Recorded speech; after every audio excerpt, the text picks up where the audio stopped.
Salut, c'est Perrine de Basiologie. Aujourd'hui, dans le deuxième épisode de Recherchez-vous, nous allons écouter Marine, doctorante en métabolomie. Durant cet épisode, nous découvrons plus en détail ce qu'est être en thèse et vous découvrirez que c'est bien plus en fait qu'un diplôme de fin d'études, mais tout un projet de recherche avec une équipe derrière. Nous avons également discuté de son domaine, la métabolomique, et vous verrez que même si vous ne connaissez pas ce terme, vous avez forcément entendu parler de certains métabolites. Et enfin, Marie nous fait découvrir un concours de vulgarisation scientifique, ma thèse en 180 secondes, qui en fait normalement est dédié au grand public, mais qui est encore trop peu connu actuellement, et donc je suis vraiment contente de pouvoir vous le faire découvrir. Allez, je te laisse découvrir tout ça, et bonne écoute.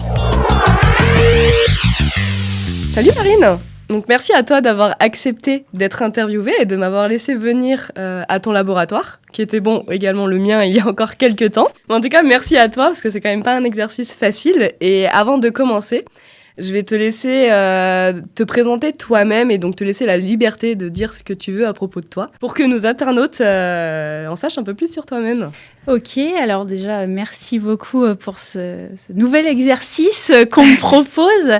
Je m'appelle Marine Lepoitevin, j'ai 26 ans, j'habite à Poitiers avec mon chéri Léo et mon chat Billy qui a 2 ans. Je suis actuellement en thèse dans donc le même laboratoire. On était collègues avec Perrine il y a encore quelques mois de ça et je suis en 3e année. Quel est justement ton projet de thèse et sur quoi tu travailles plus particulièrement ? Ok, alors mon projet de thèse qui aborde différents pans de la science. Un qui est la clinique, donc on va aborder la transplantation rénale. Et le deuxième pan qui va être la métabolomique. On y reviendra peut-être après si jamais tu veux que je rentre un peu plus dans le détail. Et le troisième, c'est l'intelligence artificielle, ou plus particulièrement, ça va être une branche de cette intelligence artificielle qui sera le machine learning. Donc voilà, cette thèse, elle englobe ces 3 domaines qui sont relativement, donc très intéressants tous, mais relativement plus ou moins complexes. Ouais, et moi, j'essaye aussi. Très différents, exactement. Et moi, j'essaye en fait de jongler entre ces trois domaines. Bon, heureusement, je suis bien encadrée. J'ai des directeurs de thèse qui m'aident justement à gérer ces 3 domaines, et on essaye bien évidemment de s'encadrer d'autres personnes autour de notre sphère pour justement nous aider dans ces 3 domaines, parce qu'on ne peut pas être parfait et complet dans cette multidisciplinarité. Et donc, je reprends, pardon. Alors, mon but, c'est d'anticiper le devenir de la greffe. Pour revenir, c'est vrai que dès le début, donc déjà de base, qu'est-ce que c'est une greffe ? Donc, effectivement, c'est des patients qui vont avoir besoin d'un organe parce que leur organe n'est plus fonctionnel. On va transplanter un organe d'une autre personne qui est malheureusement décédée ou qui peut être également vivant. Donc là, dans le cas du rein, ça peut être soit une personne décédée ou soit une personne vivante. Et donc, on va prendre le rein de cette personne et la brancher, entre guillemets, de manière très vulgarisée, sur le patient qui a besoin d'un nouveau rein. L'objectif, la problématique, c'est qu'à l'heure actuelle, il y a une pénurie d'organes. On n'a pas assez de reins disponibles pour les patients qui sont en attente de greffe rénale. Et les cliniciens, ils ont dû réévaluer les critères de sélection, c'est-à-dire trouver d'autres donneurs qui ne sont pas forcément les donneurs les plus optimaux pour la greffe, et donc on a dû s'orienter vers d'autres donneurs qui sont des donneurs décédés, plus à risque. Voilà, on va le vulgariser comme ça. Et malheureusement, ces donneurs décédés, c'est des donneurs qui ont été impactés par la mort, donc l'organe n'est pas forcément le plus optimal possible. Et le problème, c'est que on n'a pas assez d'informations sur la qualité de cet organe-là à la mort du patient. On n'a pas d'outil qui nous permet d'évaluer la qualité de cet organe. Donc, si vous voulez, le problème, c'est que ce patient qui est décédé, on va prendre son rein, on va le transférer sur un patient receveur, donc un patient en attente d'une greffe rénale, mais on n'est pas sûr à 100% que ce rein soit fiable. Et donc, c'est quand même une problématique. Le patient receveur, il va quand même avoir une chirurgie, donc c'est quelque chose qui est technique, qui est létal pour lui, qui est invasif. Donc, si en plus on lui met un rein qui n'est pas forcément optimal, il y a une problématique par rapport à ça. Et donc, nous, on travaille sur trouver un moyen de qualifier l'organe, juste après la mort du patient. Et du coup, pour effectuer ces analyses, quelles sont les techniques que tu utilises ? Ouais. Alors, nous, on s'est penché sur la métabolomique. C'est une science qui est très récente. Si je ne me trompe pas, elle est arrivée dans les années 2000-2010, en tout cas dans la clinique. Et la métabolomique, c'est donc l'étude à grande échelle de molécules, de petites molécules que l'on appelle les métabolites, qui sont donc dans notre organisme et qui sont indispensables pour le fonctionnement de nos cellules et donc indirectement pour le fonctionnement de notre système humain. Comme des exemples très simples qu'on doit certainement tous connaître, le glucose, le lactate, des petits acides aminés. Voilà. C'est des choses que l'on connaît forcément, mais c'est vrai que le mot métabolomique ou métabolite, ça peut faire peur, alors qu'en fait, tout le monde connaît, au moins, voilà, comme tu dis, le glucose, ça c'est de l'ordre public. Et donc, du coup, nous, on regarde pourquoi on s'intéresse à la métabolomique, parce qu'en fait, ça a été montré.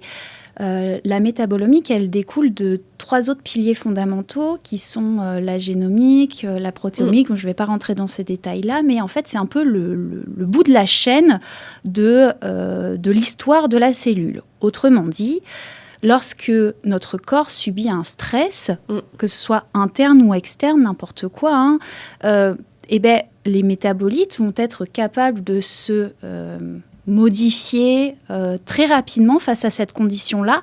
Et donc, on sera en mesure d'avoir des informations à l'instant T de l'état de l'organisme par rapport à la vision des métabolites. Je ne sais pas si j'ai été assez claire par rapport à ça. Si, je pense, enfin pour moi, mais bon, du coup c'est biaisé, mais oui, je pense que c'est comme si on faisait... c'est très clair, justement. Si j'essaye de donner un autre exemple, on fait un scan de ton corps à l'instant T, et grâce aux métabolites, on est capable d'avoir des informations réelles sur l'état de ton organe. Globale. Exactement, c'est ça. C'est vrai que vu que de matière, le métabolisme, on trouve souvent, ce qu'on sait, c'est vrai que c'est très complexe, il y a beaucoup de molécules mises en jeu, et vous, du coup, vous regardez certains éléments à cet instant, en disant, là, il y en a ou il y en a pas, c'est qu'il y a un problème ou il n'y a pas de problème. De façon très vulgarisée, c'est exactement ça. Donc, et du coup, concrètement, parce que, là, vous faites ça, mais concrètement, que fais-tu ? En fait, je voulais revenir, du coup, sur aussi le déroulé de base d'un projet de thèse, mais aussi d'un projet en général, parce qu'on a du mal aussi à se rendre compte d'un projet en recherche. On sait souvent, cette personne, elle étudie ça, mais on ne sait pas qu'est-ce que c'est concrètement de la réunion à partir du moment où vous vous êtes dit, on va étudier ça, jusqu'au moment où l'article, entre guillemets, est publié et que là, vous avez montré. Alors, c'est très long, c'est très large, mais de manière, très schématique. Mais c'est exactement ça, en fait. Une thèse, ça commence par une table ronde avec des directeurs de thèse et toi à côté. T'as une phrase, c'est ton titre de thèse, et avec ça, de façon, je vais pas dire de gros mots, mais débrouille-toi. Oui. Débrouille-toi. Bien sûr, t'as tes encadrants qui sont là. Normalement, on a aussi des encadrants. Le Saint Graal, comme tu dis, c'est qu'à la fin de ta 3e année, c'est que tu sortes un article scientifique, cet article qui va te permettre un peu de symboliser et de concrétiser ces 3 années minimum de recherche. Alors, comment ça se passe ? C'est ce que je disais, tu es autour d'une table ronde, tu discutes de ce projet, et là, tu te dis, qu'est-ce que tu as à l'heure actuelle dans ton laboratoire qui va te permettre de répondre à ça ? Quels sont les outils que tu as disponibles ? Parce que bien évidemment, dans la recherche, on peut tout faire, mais le principal frein, c'est les moyens financiers qu'on a autour de nous. C'est vrai que moi, je repars sur la métabolomique, sur l'étude des métabolites. C'est vrai qu'à l'heure actuelle, il y a des machines qui coûtent 500 000 €. On n'a pas les moyens de les acheter. Ouais. Encore à Poitiers, on est bien équipé, donc on a des outils qui nous permettent de faire ça. Mais du coup, tu dois quand même t'habituer et faire avec les moyens du bord pour répondre à un objectif sans forcément dépouiller ton laboratoire. De toute façon, c'est souvent la limite. Exactement. Effectivement, l'argent en recherche, en tout cas, c'est souvent le frein. C'est sûr. Et c'est pour ça aussi que des fois, les recherches aussi peuvent être plus longues. Enfin, c'est long de base, mais ça peut être freiné aussi par l'argent. Tout à fait. Donc, nous, on avait, par chance, l'année où je suis arrivée, on avait reçu cette machine qui va nous permettre de faire l'étude des métabolites. En parallèle, c'est vrai que je suis dans un domaine qui se rattache à la clinique, vu qu'on fait de la transplantation rénale. Donc, je suis en lien avec notamment mes directeurs qui sont des praticiens hospitaliers. Et il nous fallait bien évidemment des échantillons de patients pour étudier et pour répondre à mon hypothèse. Et c'est là où la problématique est peut-être, un peu plus complexe. C'est que pour récupérer des échantillons de patients, donc des échantillons de sang en l'occurrence, ça peut être assez compliqué. Donc si je dois parler de mon projet de thèse, ça a été un principal frein, c'est-à-dire qu'il fallait que je récupère des échantillons de patients et en plus de ça, récupérer les informations sur ces patients. Donc ça a été une première limite. Parce que c'est compliqué, parce que toi, c'est de la recherche, et puis de toute façon, c'est pas la principale, c'est pas l'objectif principal, de toute façon, dans l'hôpital et dans les services. Exactement. Donc ça passe, c'est qui est tout à fait normal aussi. Bien sûr. C'est compliqué, Mais effectivement, donc c'est vrai c'est aussi pour venir sur un point. Donc effectivement, toi, tu as une particularité, que c'est pas le cas de tous les projets de recherche, que toi, tu travailles donc dans un laboratoire de recherche, mais tu es aussi en lien avec un service hospitalier où certains de tes directeurs de thèse sont praticiens hospitaliers et donc eux ont des patients, enfin sont médecins, quoi. Et ce qui n'est pas forcément le cas où des fois on est vraiment à 100% sur du fondamental, c'est du laboratoire à 100%. Exactement. Par rapport à ça, c'est vrai que j'avais une crainte au début de me retrouver avec des cliniciens parce qu'on n'a pas forcément le même langage parfois. Chacun a son champ d'expertise et j'avais un peu peur qu'on n'ait pas forcément la même compréhension, les mêmes fondements, les mêmes bases. Finalement, il s'est avéré que c'était pas du tout le cas, en tout cas pour moi.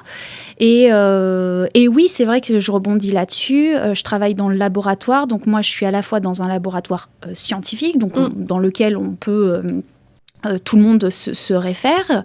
Et de l'autre côté, c'est vrai que mes instruments, mes outils que j'utilise sont dans le service qui est rattaché à l'hôpital. Donc oui, c'est un système qui est un peu plus différent. Il faut s'adapter parce que nous, en l'occurrence, nos outils qu'on utilise, les cliniciens l'utilisent aussi pour des diagnostics, pour des patients. Donc bien entendu, ils sont prioritaires par rapport à la science.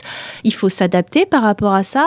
Des fois, c'est vrai que c'est un peu frustrant parce que travailler le week-end pour lancer ces échantillons, parce qu'en semaine c'est pas forcément possible. Oui, au début je m'en suis un peu pas voulu, mais je me suis dit c'est compliqué à gérer, quoi, parce c'est normal, c'est toute une organisation à se faire, il faut prendre son rythme. C'est ça, exactement. Lancer la nuit, ne pas pénaliser la clinique, les médecins du coup pour faire leur travail, parce que bien entendu c'est une urgence, donc ils sont obligés de passer en amont. Et ouais, c'est vrai qu'au début, j'ai été un peu, pas perturbée, mais c'est un fonctionnement différent qu'il faut... exactement, une adaptation. C'est ce qui fait aussi la force de la thèse, parce que là, on a l'exemple de ce projet-là, mais dans tous les projets de thèse, c'est vrai c'est aussi une des qualités qu'on acquiert aussi, si on ne l'a pas forcément déjà, de pouvoir s'adapter facilement. Oui, c'est sûr que la thèse, on découvre beaucoup de personnalités, de compétences, mais aussi de défauts. Puis on développe aussi des compétences très différentes qu'on se rend compte. C'est vrai que je dis ça parce qu'on en avait parlé au premier podcast, donc le podcast juste avant avec Jeanne de Bink, où on avait parlé aussi de la multidisciplinarité de la thèse et du fait qu'à la fin on acquiert un nombre, beaucoup de compétences, quoi. Et du coup, concrètement, donc les machines, alors moi je vais pas rentrer dans le détail d'un point de vue technique, parce que là, à l'oral, c'est un peu compliqué. On va perdre tout le monde. Mais ça te prend combien de temps sur une expérimentation? Comment un peu ça se passe aussi, un peu plus dans le détail? Ok, alors en termes de temps, ça va dépendre du nombre de patients que j'ai besoin d'analyser. Moi, en l'occurrence, je travaille sur le sang de ces patients. Imaginons que j'ai 60 patients à analyser. Ce qui va se passer, c'est qu'on va prendre ces échantillons, les mettre dans la machine, et il faut attendre environ 2-3 jours pour qu'on puisse analyser chacun des échantillons pour chacun de nos patients. Et ensuite, une fois qu'on a analysé ces échantillons, on va récupérer des données, des fichiers qui sont donc convertis sur notre ordinateur. Et c'est là où arrive on va dire, la complexité de la chose, c'est-à-dire essayer de retraduire ces fichiers pour que ça soit extrapolable visuellement pour nous, que ça soit intéressant et qu'on puisse mettre en avant les métabolites qui nous intéressent. Oui, je sais pas si c'est vrai que en fait il faut savoir, donc toi tu as ton patient donneur, tu prends un échantillon de sang, donc là c'est vrai que déjà il y a 2 jours, 2 jours d'analyse dans la machine, donc déjà de toute façon pendant ces 2 jours là t'attends. Exactement. Et ensuite, t'attends, tu fais d'autres choses, bien sûr. Oui, bien sûr, on a toujours autre chose à faire. Et donc, effectivement, à la fin, sauf qu'en fait, à la fin, la machine, elle te dit pas, ah bah voilà, vous avez tel métabolite. C'est que derrière, elle te donne un nombre de données incalculables. Et toi, derrière, tu as des algorithmes que tu as créés, si je me trompe pas, même. Pas créés, mais disons qu'on assemble des puzzles pour notre intérêt à nous. C'est vrai que je l'ai pas dit tout à l'heure, c'est que la métabolomique, à l'heure actuelle, on a détecté plus de 100 000 métabolites dans le corps humain. 100 000 métabolites, ça fait beaucoup de données à analyser. Autrement dit, moi, j'ai pas le temps pour 60 patients de regarder les 100 000 métabolites. C'est impensable. Nuit, hein. Oui, c'est vrai que je pourrais faire ça la nuit, mais vu que je m'endors à 21h30, ça reste assez compliqué.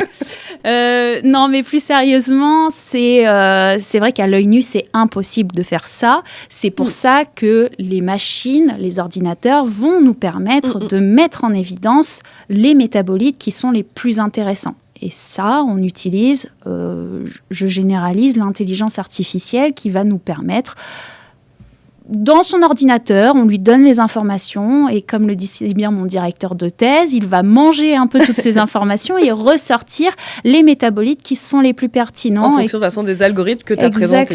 Exactement, en fonction d'algorithmes qui vont superviser ces résultats. Et donc là, ça fait déjà un bon petit tri. Et puis après, derrière aussi, tu as encore de l'analyse. Bien sûr, derrière, il ne te dit pas « Bon, voilà, vous avez votre figure. » Tout à fait. Tu dois encore traiter tes données. En l'occurrence, l'intelligence artificielle va permettre sur les 100 000, on a du retraitement derrière, je passe les détails des données, mais à la fin, on va sortir, nous, ce qui nous intéresse, c'est d'avoir un top 20 de métabolites.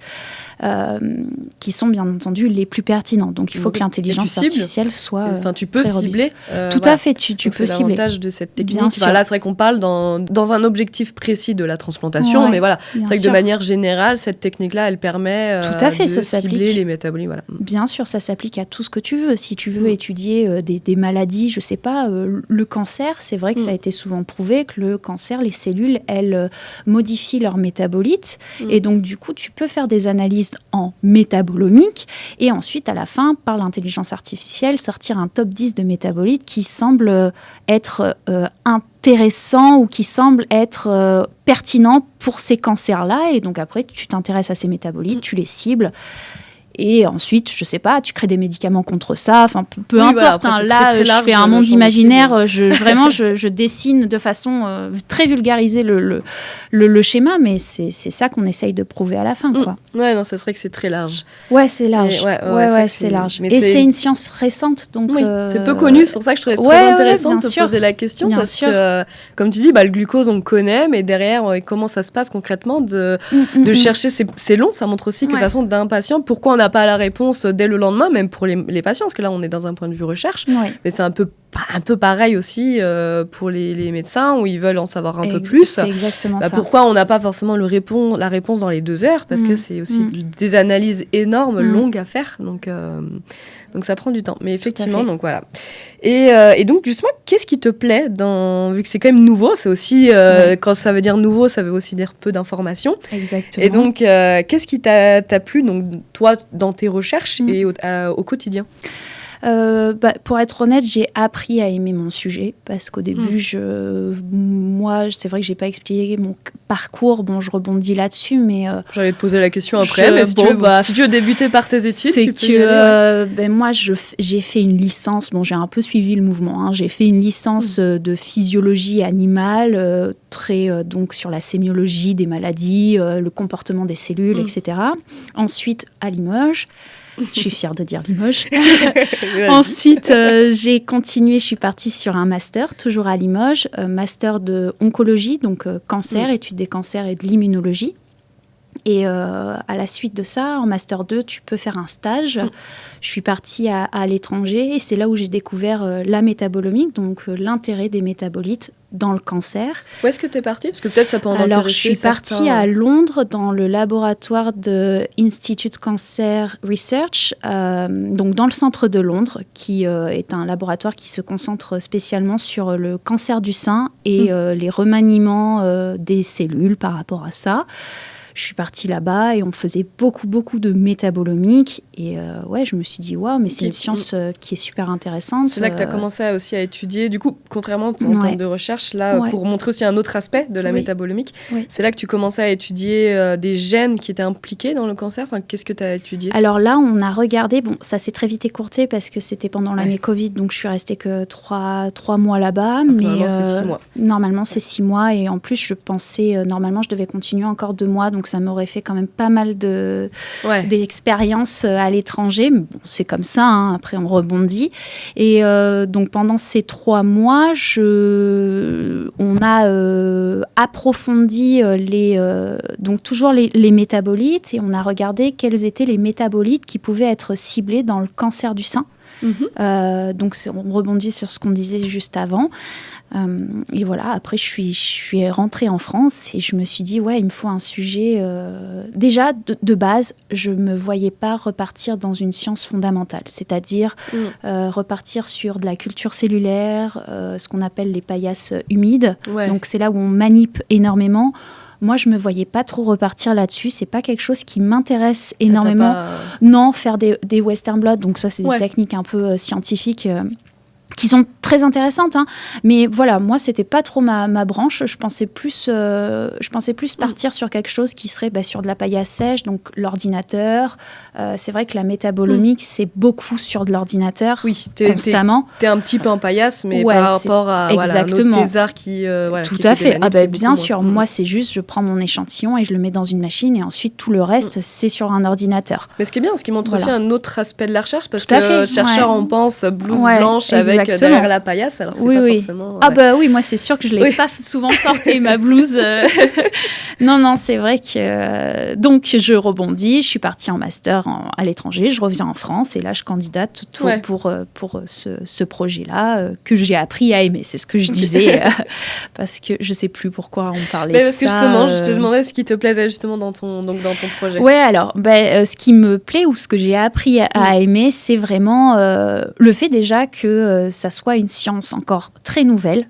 Donc, c'est aussi un aspect négatif parce que du coup, on n'a pas de cheminement parfait. On y va à tâtons. Je trouve que c'est aussi intéressant d'essayer on trouve, on tâte et puis on se dit c'est... Exactement. On trouve des choses intéressantes ou des fois au contraire, on dit c'est pas la bonne voie et c'est aussi l'inconnu est aussi intéressant. Exactement. La recherche, beaucoup tout à fait. Oui, bien sûr. Oui, tout à fait. Et donc non, ça te permet. C'est vrai que ça m'a poussée du coup à chercher à communiquer avec d'autres personnes dans cette science-là, donc à créer un réseau professionnel, on va dire. Donc ça, c'est quand même assez intéressant de ce point de vue-là, c'est trouver un réseau professionnel pour communiquer avec d'autres personnes, voir ce que les gens ont fait, voir ce que les gens n'ont pas fait, sur quelle branche je peux aller, est-ce qu'on peut s'entraider avec d'autres personnes. Donc la première année, ça a beaucoup été vers où on va, comment on va faire fonctionner la machine, parce que c'est vrai qu'on n'a pas à l'heure actuelle c'est pas comme si on achetait une télé et qu'à la fin vous aviez le prospectus, là je sais plus comment ça s'appelle. Le mode d'emploi. Merci, le mode d'emploi pour vous dire, pour étudier le centre de donneur, vous vous débrouillez. Donc c'est comme ça, on teste on fait plein d'expérimentations jusqu'à trouver ce qui pour nous est le plus favorable. Et donc ça, t'as aimé de chercher, de tester. Ouais, carrément. Je suis de nature, on va dire, et je me le découvre de plus en plus, assez curieuse. J'aime bien le challenge dans le sens où j'aime bien trouver une solution. Donc je vais constamment me booster pour essayer de trouver quelque chose qui soit intéressant pour ma thèse. C'est peut-être ça aussi qui me permet d'avancer aujourd'hui.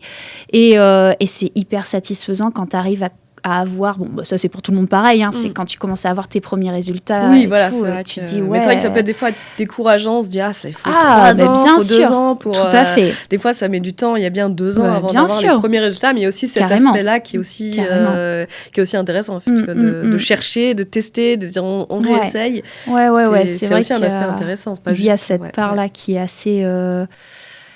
compliqué. Du coup, t'étais déjà revenu en disant que tu avais fait ton stage donc dans la métabo, mais qu'est-ce qui t'a un peu motivé pour partir dans ce domaine?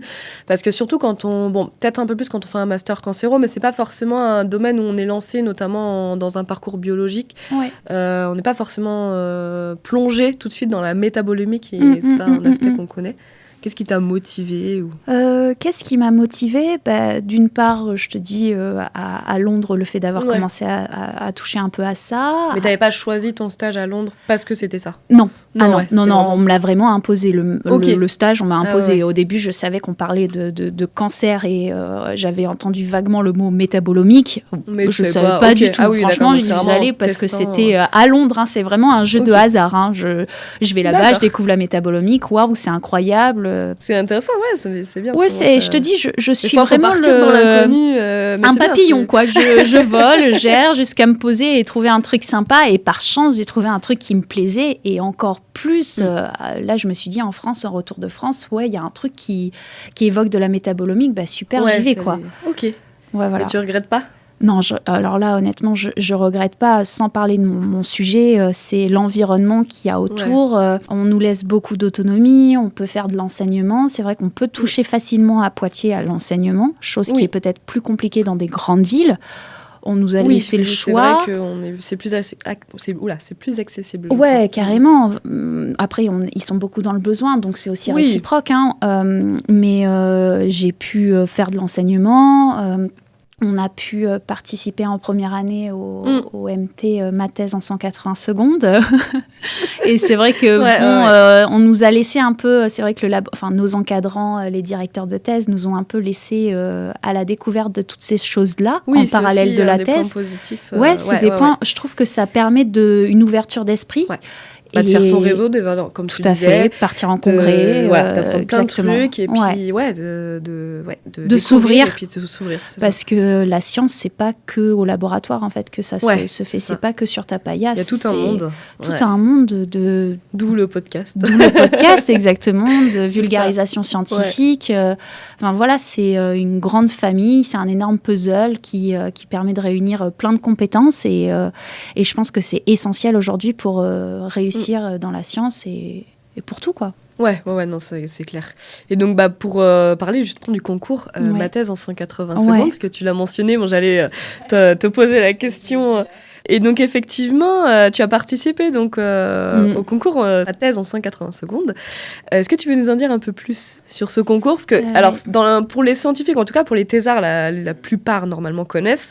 Mais en dehors de ce milieu-là, c'est pas forcément connu. Alors que justement, c'est fait pour le grand public et ça peut intéresser beaucoup plus de monde. Alors ma thèse en 180 secondes, c'est organisé nationalement et ça a pour but de promouvoir les jeunes scientifiques, les étudiants en thèse, à vulgariser leur projet de thèse de façon tout public en 180 secondes, soit 3 minutes. À l'heure actuelle, il y a des concours d'abord régional de sélection pour ensuite arriver au concours national. Et donc nous, en première année, quand on est arrivé au laboratoire, on avait...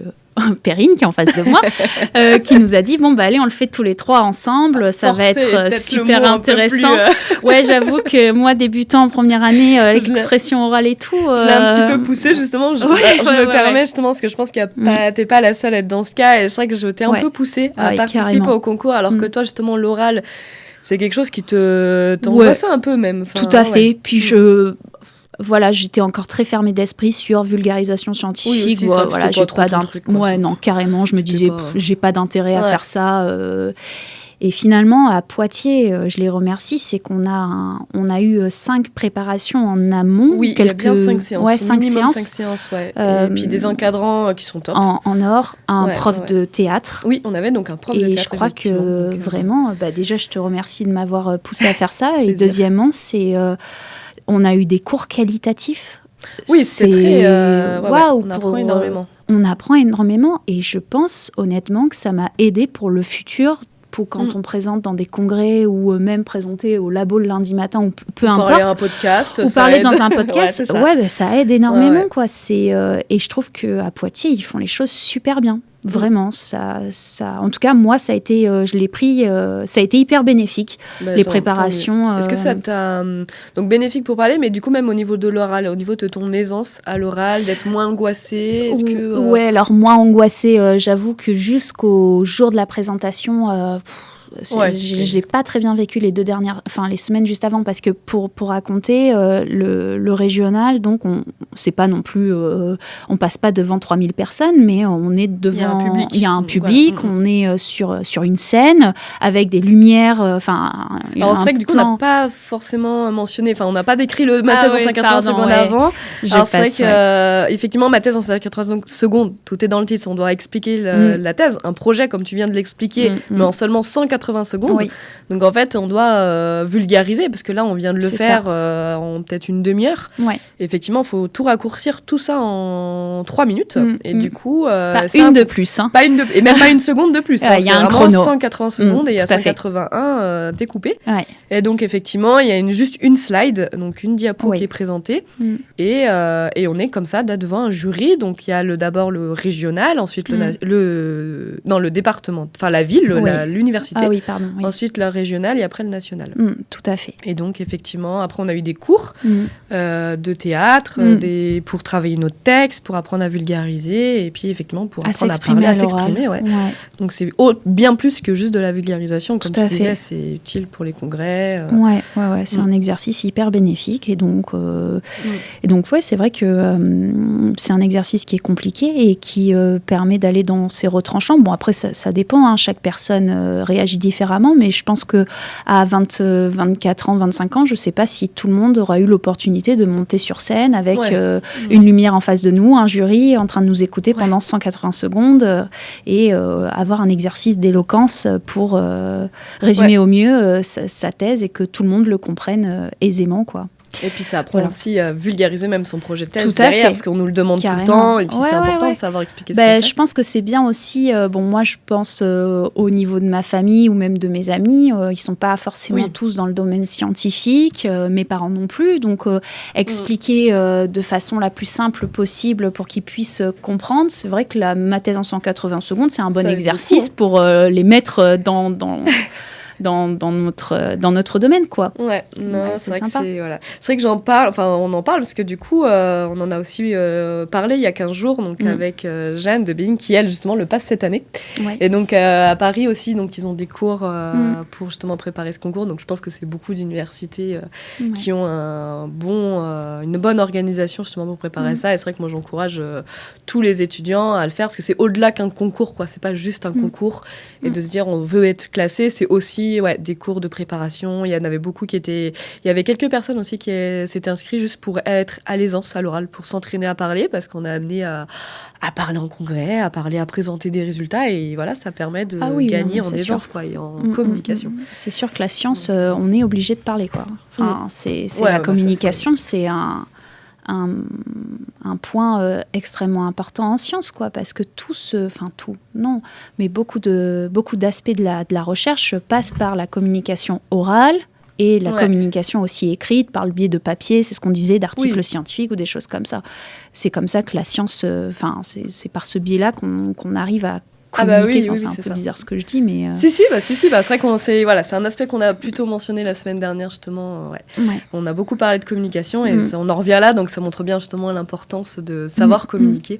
Et donc là, de manière générale, en plus de ma thèse en 180 secondes, mais aussi concernant ton projet de thèse, et du coup, quels sont les avantages dans un premier temps, et quels sont les inconvénients dans ton projet, dans ma thèse en 180, dans tout ce qu'on vient de dire? Est-ce que tu as des avantages et des inconvénients à tout ça? Dans le projet professionnel de façon globale, ouais. Avantages et inconvénients. Waouh, en 5 points. Slide numéro 1. Alors, avantage de faire une thèse?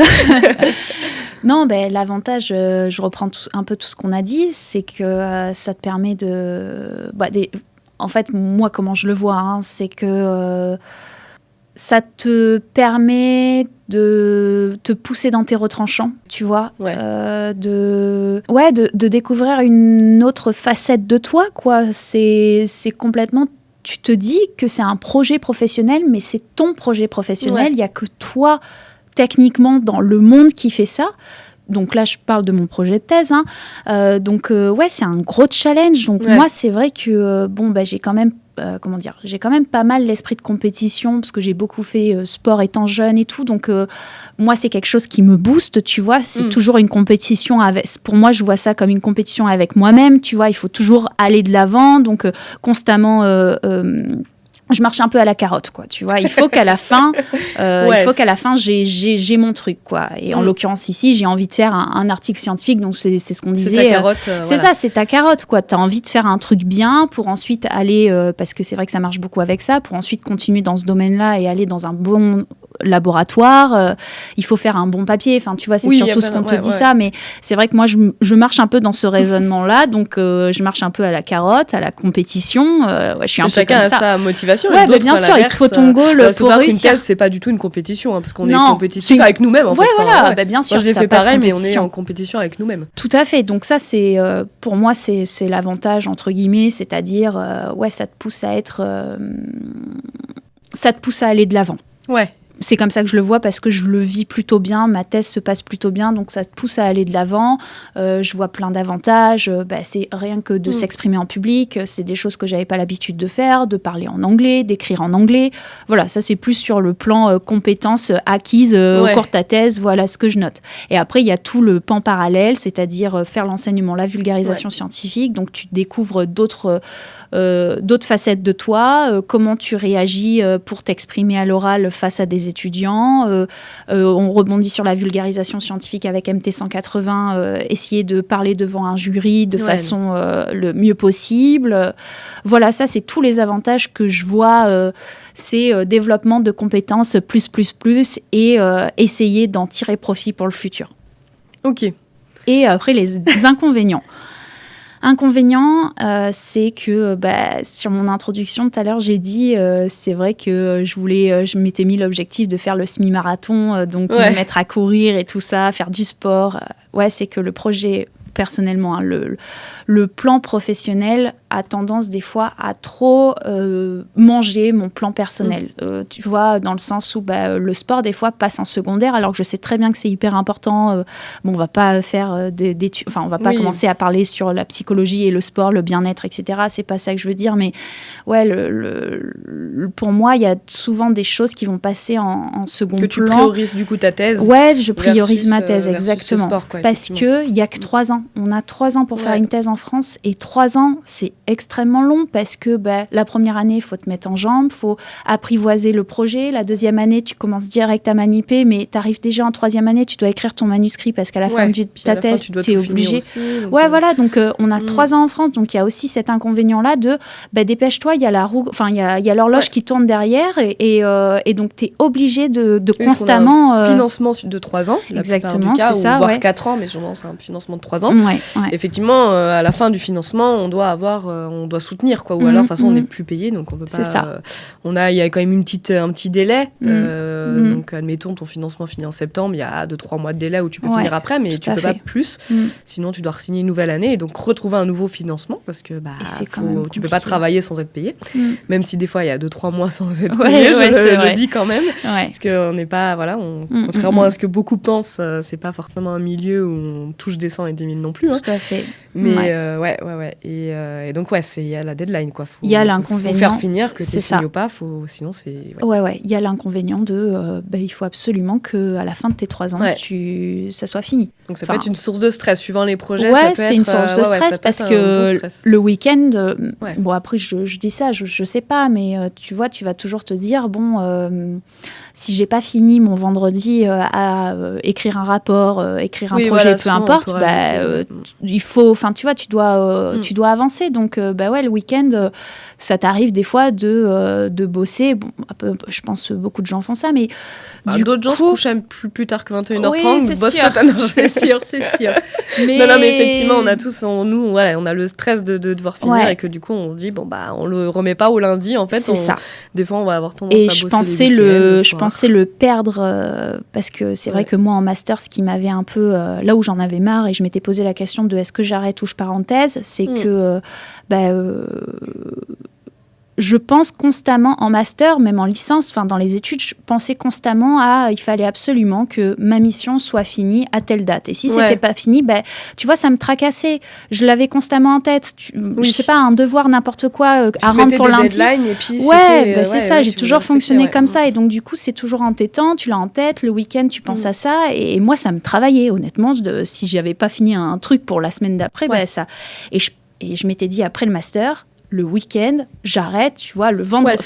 Faut se mettre aussi façon des limites. Oui, bien sûr. À 18h, ma fin de journée à 18h, mais j'arrête, je travaille plus. Ouais. Et ça, je pensais vraiment en master me dire c'est fini, je mets les là et comme ça, je gère ma gestion du temps de façon à ce que ça soit 8h, 18h et basta.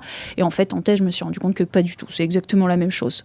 Ouais, après, c'est personnel. Il y en a qui fonctionnent différemment. Je sais pas. Moi, je parle de mon point de vue personnel. C'est vrai que...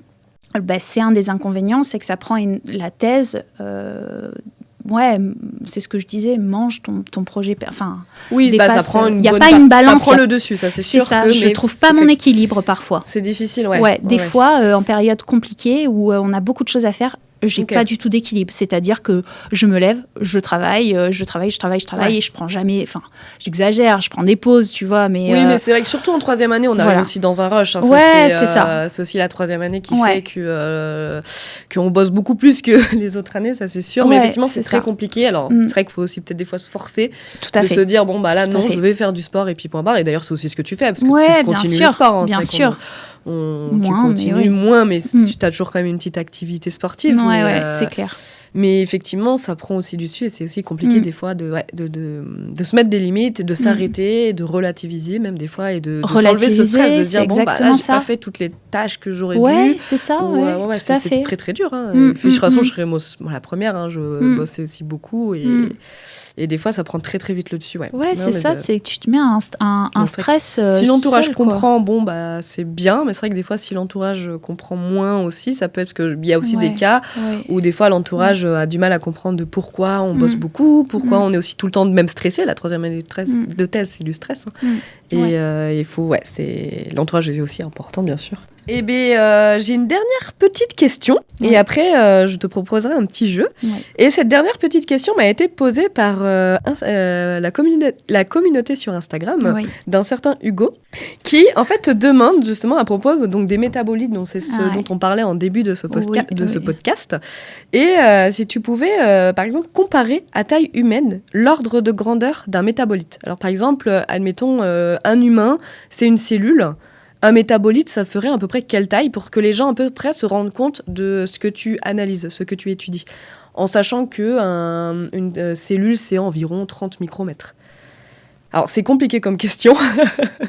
À taille humaine ? Je sais pas, faudrait que je fasse un ratio, mais c'est un peu comme si tu avais la Tour Eiffel et une fourmi.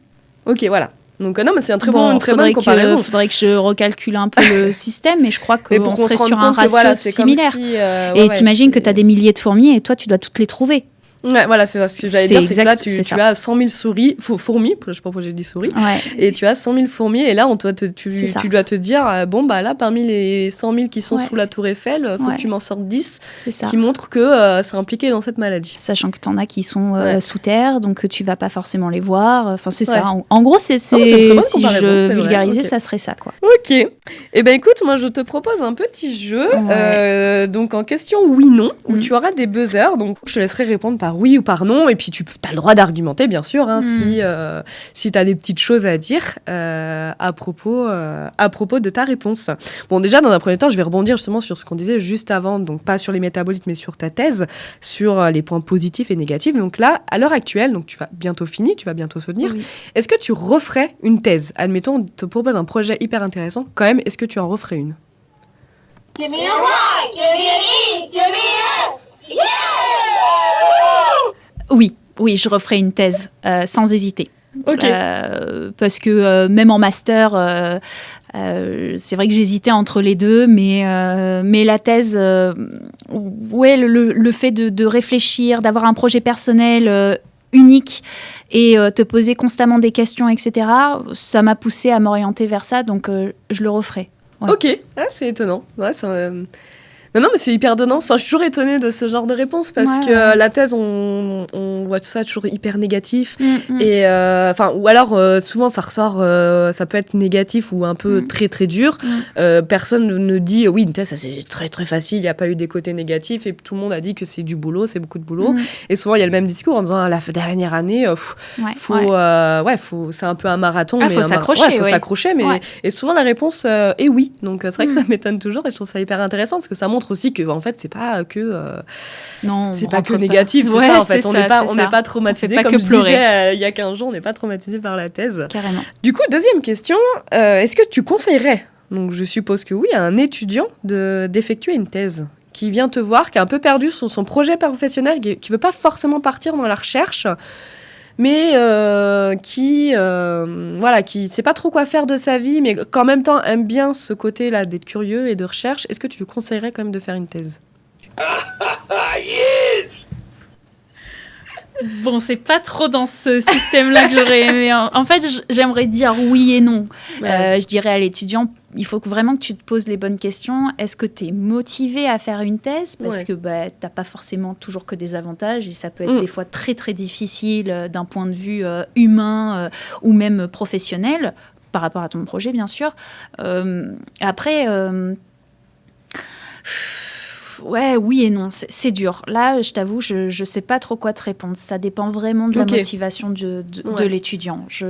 Moi, je lui dirais, regarde mon point de vue à moi, ça s'est passé comme ça, mais fais un peu un micro-trottoir pour voir ce qui se passe ailleurs, parce qu'il n'y a pas que mon point de vue.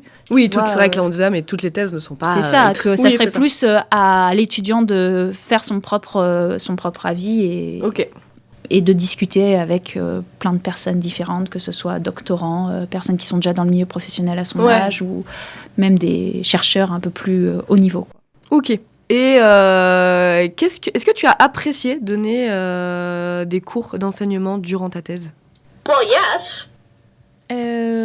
Du coup, oui, en fait, c'était pas mon projet de base, mais bon, faut toujours s'ouvrir un peu à tout, et c'était l'opportunité de le faire en thèse, c'était l'opportunité, donc bon, j'y suis allée. Ça a été un peu compliqué au début parce qu'il faut toujours un peu, se chercher, comment tu abordes le cours, comment tu vas aborder le TD, l'exercice, etc. Comment réussir à le vulgariser, faire face aux questions que l'étudiant va te poser. Donc au début, ça a été un peu compliqué à me mettre dans le bain.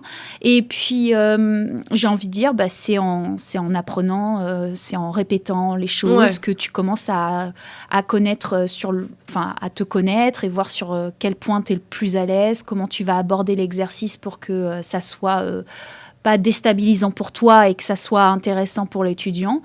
Mais je le conseillerais juste pour avoir une petite expérience simple, mais au moins te dire j'aime pas. Ok. Voilà. Est-ce que ça t'a... Parce que c'est vrai qu'au début, toi, t'étais pas forcément, je me permets, c'est vrai que t'étais pas forcément pour donner des cours. Est-ce que à la fin, du coup, maintenant que tu as passé ces 3 ans, est-ce que ça t'a aidé dans ton projet de thèse, enfin vraiment ou alors vraiment c'était annexe? Est-ce que ça t'a apporté des choses positives? Oui, parce que déjà tu apprends à créer ton cours, à créer ton cours. Disons, tu apprends à manager un groupe d'étudiants. Bon, là, en l'occurrence, un groupe d'étudiants, pardon.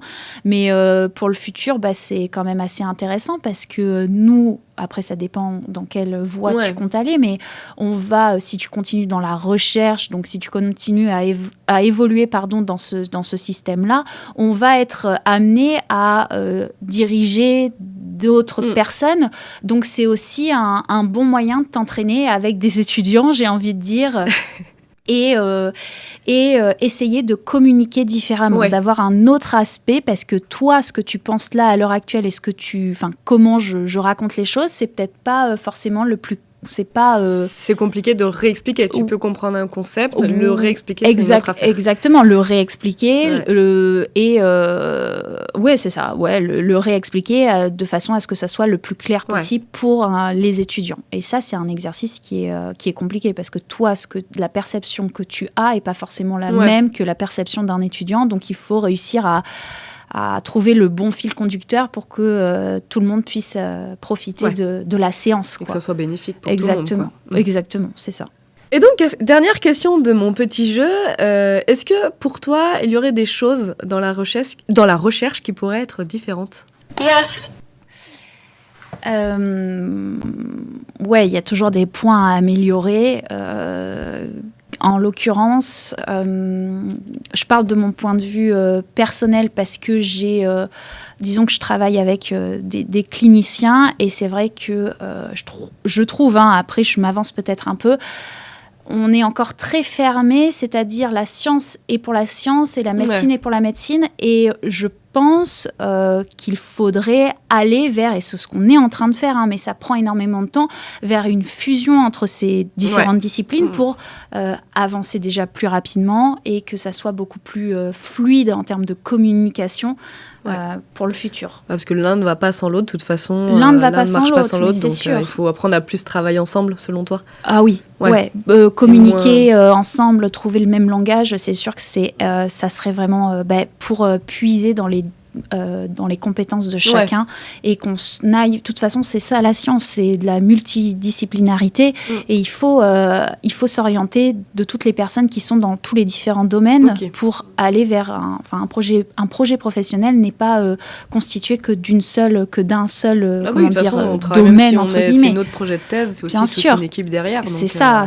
Donc ça serait pour moi d'un point de vue personnel, ça serait un des axes qui pourrait et qui va être amélioré et j'espère continuer de l'avant pour qu'on puisse aller vers une science plus fusionnée, fusionnelle, complémentaire, complémentaire, tout à fait. Ok, super. Et donc, quelles sont là comme je disais tout à l'heure, tu as bientôt fini, sans te mettre la pression. Et quelles sont tes perspectives pour la suite ? Alors, c'est souvent la question qui fâche lorsqu'on est en fin de thèse. Il faut savoir, quand il y a un thésard, c'est quand même très difficile de dire... C'est la question à ne jamais poser. Et je me suis dit, est-ce que je la fais ? Mais je me permets. Non, mais c'est vrai que c'est souvent compliqué en fin de thèse de dire, en fait, ta suite, tu vas travailler tout de suite derrière. Et en fait, non, la réalité est que on travaille aussi rarement, où c'est possible, mais c'est aussi compliqué de tout de suite enchaîner. Il y a souvent une période de chômage. Mais toi, est-ce que tu as quand même des perspectives ou en tout cas, tu as des objectifs ?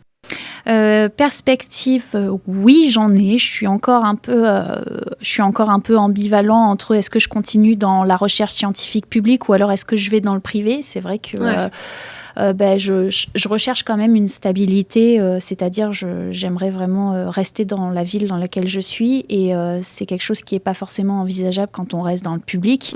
C'est vrai que c'est un des freins dans la science que j'ai pas forcément évoqué, mais faut constamment bouger pour avoir du travail. C'est vrai que je suis pas rentrée dans ces détails-là parce que c'est un thème entier que j'aimerais aborder avec un autre intervenant. Et effectivement, oui, mais il faut savoir que la recherche dans le public, c'est souvent des mini-contrats jusqu'à un poste fixe. C'est très compliqué. On est souvent amené à changer de ville en ville, voire de pays en pays. Et c'est bien, il y a des positifs et des négatifs, mais effectivement, je l'aborderai sûrement dans un prochain podcast, que c'est toute une discussion. Et sûrement, on en aurait pour 3 heures. C'est sûr. Mais ok, donc toi, justement, tu partirais plus dans le privé pour... soit ça va dépendre vraiment à l'instant T, quand je vais finir, quelles sont les opportunités qui s'offrent à moi, mais soit je partirais, j'ai un peu le goût d'inachevé à Londres chiffres parce que j'ai dû partir précipitamment de ce master, enfin de ce stage. Donc, soit repartir dans un pays anglophone pour pouvoir faire un post-doctorat, donc après ma thèse, continuer quelques années à l'étranger pour revenir en France, mais bon, ça implique de partir de ma ville, donc de quitter mon chat et mon copain. Soit de trouver une entreprise privée. C'est vrai qu'en cherchant bien, il y en a aux alentours, et m'installer, et voilà, mettre à profit mes compétences que j'ai eues pendant ma thèse, et puis partir dans le privé. Voilà, je suis encore dans ce questionnement-là. On verra à la fin de la suite. Oui, bien sûr. C'est ça, c'est plus des objectifs que... Voilà, exactement, des objectifs, c'est ça. Ok, et donc dernière question pour finir. Est-ce que tu aurais un scientifique à recommander ou une thématique en fait que tu souhaiterais que j'aborde ? Scientifique ou thématique que tu pourrais aborder, ce qui pourrait être intéressant, c'est quel est le poids des femmes dans le domaine de la science. Alors ça c'est quelque chose d'assez complexe, mais je trouve c'est une thématique que je vais aborder, c'est déjà prévu, je donc suppose super, je suis contente que ça mais puisse, je pense que ça pourrait être intéressant d'en savoir un peu plus, et je serais intéressante de voir les chiffres qu'il y a à l'heure actuelle par rapport à j'ai commencé à faire des recherches justement là-dessus parce que j'ai commencé à préparer cette interview-là justement. Et c'est coton par contre, c'est assez intéressant, mais ça tend à s'améliorer, donc comme dans tous les domaines de toute façon, mais c'est vrai. Moi, contente du coup que ma thématique puisse plaire au moins à une personne, et que effectivement c'est prévu. Ok, et je note, au moins ça pourrait, ça peut intéresser, et je noterai aussi justement qu'il y ait un peu plus de questions pour bien préparer. Mais en tout cas, merci à toi d'avoir participé, d'avoir bien réussi cet exercice, entre guillemets, parce que c'est pas facile. C'est sûr. Et en tout cas, je te souhaite bon courage pour la suite, parce que là, c'est le dernier rush. C'est la ligne droite. J'y suis passée, et c'est un gros rush. Donc, bon courage à toi. Merci. On t'envoie toutes nos forces. Merci, c'est gentil. Merci à toi d'avoir écouté cet épisode jusque-là et en espérant que l'épisode t'a plu. J'ai reçu beaucoup d'avis positifs du premier épisode et je vous en remercie fortement. Ça fait vraiment plaisir de voir que l'épisode et le concept plaît et j'espère que grâce à cela vous comprendrez un peu mieux la recherche scientifique. Le prochain épisode sort comme d'habitude dans 15 jours et cette fois-ci nous parlerons épidémiologie. Alors oui, même si le terme ne te dit pas grand-chose, tu verras qu'en fait tu as déjà dû en entendre parler.